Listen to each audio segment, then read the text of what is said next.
Sa unang mga buwan ng aming mga termino, nakita ko na ang kawalan ng katapatan ni Bongbong Marcos Jr. sa mga pangakong binitawan noong kampanya. Pati na sa kanyang sinumpaang tungkulin para sa bayan. Dahil hindi ko kinaya na maging bahagi ng 2025 national budget na tadtad ng katiwalian. Pinili kong umalis sa kabinete kahit alam ko na mula pa noong 2023 na ang magiging kapalit ay ang aking impeachment. Mga kababayan, humihingi ako ng paumanhin. Patawad kung tinulungan ko mahalal si BBM bilang Pangulo ng ating bansa. Patawad kung hanggang ngayon ay marami pa ring Pilipino ang nalulunod sa baha ng dahil sa malawakang korupsyon. Patawad kung lantaran ang pang-aabuso ng ating mga institusyon para sa pansariling interes ng mga politiko. Patawad kung patuloy ang pagtaas ng presyo ng mga pangunahing bilihin habang nananatiling kapos ang kita ng bawat pamilya. Patawad kung wala man lang tayong tunay na seguridad sa pagkain. Patawad kung may nagkakasakit at binabawian bigla ng buhay dahil sa kakulangan ng maayos at epektibong healthcare system. Hindi ako kailanman natakot sa pagsira nila sa pangalan ko. Ngunit may takot ako para sa ating mga anak. May takot ako para sa susunod na henerasyon.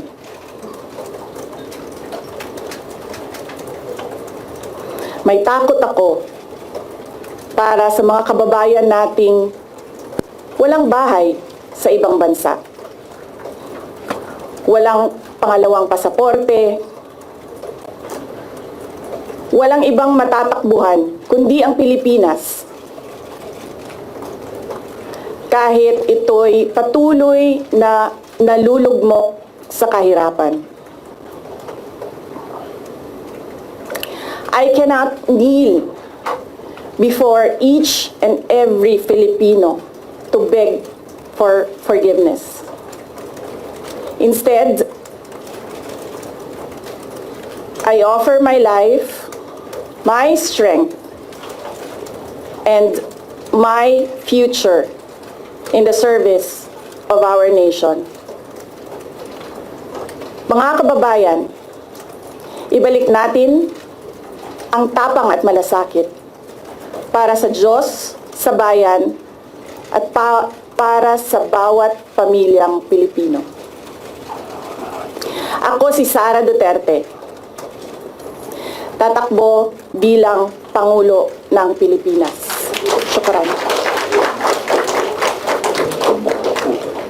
Any questions? Good morning, Yusek Claire. Vice President Sara Duterte has declared her intention to run for president in the 2028 elections. What does the palace have to say about this? Good luck. Good luck. Good luck. Have you spoken to the president about this development at ano pong sabi niya? Nadinig niyo po. At ang sabi niya po ay, good luck. Yun lamang po. At nadinig niya po ang mga sinabi na pinagsisisihan at humihingi ng patawaran itong sa Vice Presidente. At yun nga po, may mga bahagi nga yung kanyang pahayag that the palace might want to respond to. Unang-una, if I may quote, sa unang mga buwan ng aming mga termino, nakita ko na ang kawalan ng katapatan ni Bongbong Marcos Jr. sa mga pangako binitiwan ng kampanya. At kasunod po nito, humingi siya ng patawad kung tinulungan daw niyang mahalal si BBM bilang Pangulo. Okay, isa-isahin natin. Mas maganda po yan. Humingi siya ng kapatawaran dahil tinulungan niya sa pangangampanya. Tandaan po natin, ang taong bayan ang naghalal kay Pangulong Marcos Jr. Kung ano man po ang natulong niya, pareho naman po sila nagtulungan dahil ito ay unity team. Kaya wag niya pong suluhin ang credit kung nanalo man ang Pangulo. At nakikita ngayon ng Pangulo, at rather ng mga kababayan natin, kung sino ba nagtatrabaho. Isang working president compared sa Vice Presidente.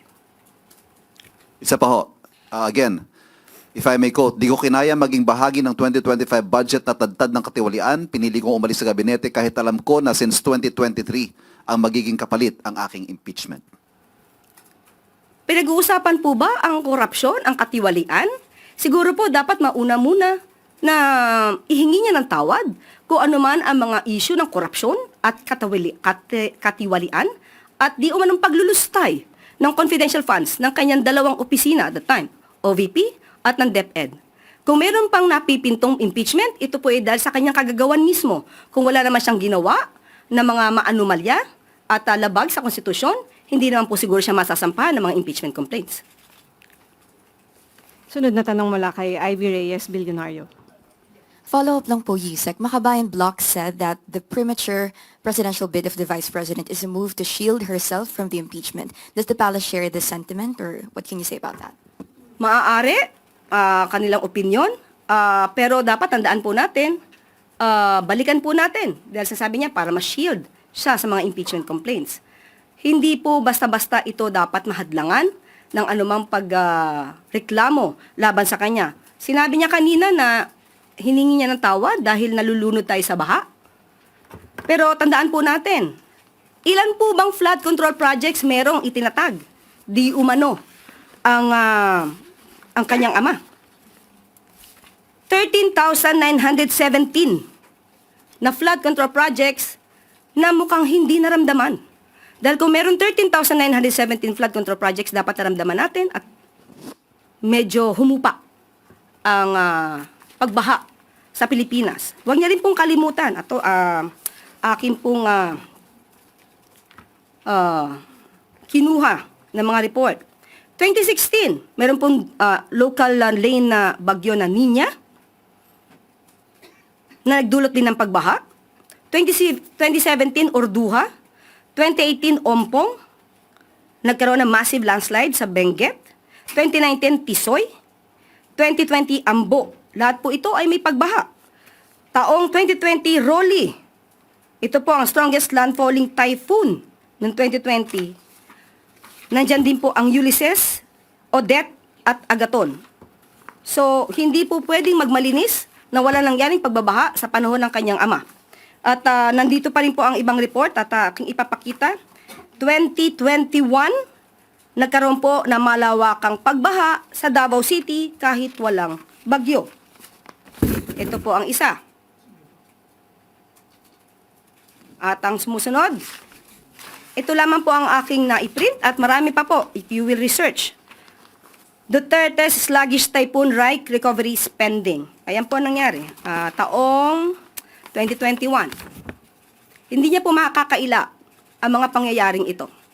Kaya huwag niyang ipahid lamang sa Pangulo ang sasabing pagbabaha. Dahil kung meron pong naganap na mga build, at kung talagang walang ghost projects ang dating nakaraang administrasyon, hindi natin mararanasan ang ganitong klaseng pagbabaha. 2018, faced with disaster, Duterte falls from view. Ito po, at that time, ay wala at hindi makita ang dating Pangulong Duterte. So, ang mga issue pong ito, marami pa po siyang dapat na ihingi ng tawad. Akin pong i-enumerate. At mukhang nakalimutan niya itong ihingi ng tawad. Una po, mas dapat niyang inunang humingi ng tawad sa taumbayan, lalong-lalo na sa mga biktima ng EJK. Dapat niya rin pong ihingi ng tawad at nakalimutan niya nang siya ay magsabing mayroon siyang kilalang assassin at handa siyang magpapatay.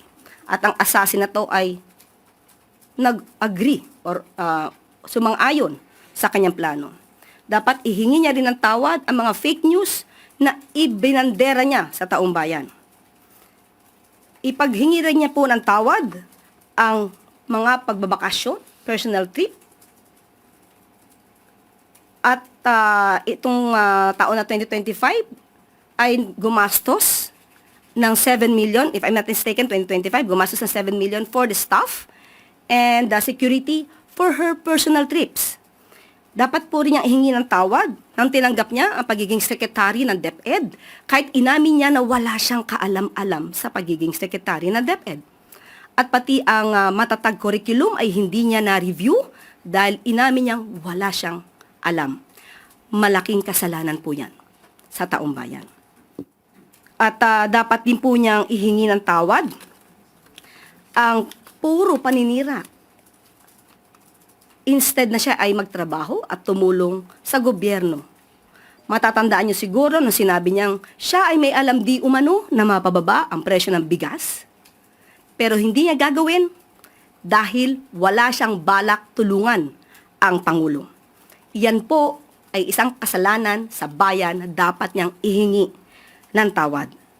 Ihingi niya na rin po ng tawad yung mga fake na student vouchers na ngayon ay sabi ng DepEd ay umaabot na sa halagang 200 million pesos. Ihingi niya na rin po ng tawad ang mga panis at nabubulok na pagkain na i-deliver sa mga mag-aaral natin. Pati po yung mga missing school materials na hindi na-deliver sa mga estudyante. Ilan lamang po yan sa dapat niyang ihingi ng tawad sa bayan.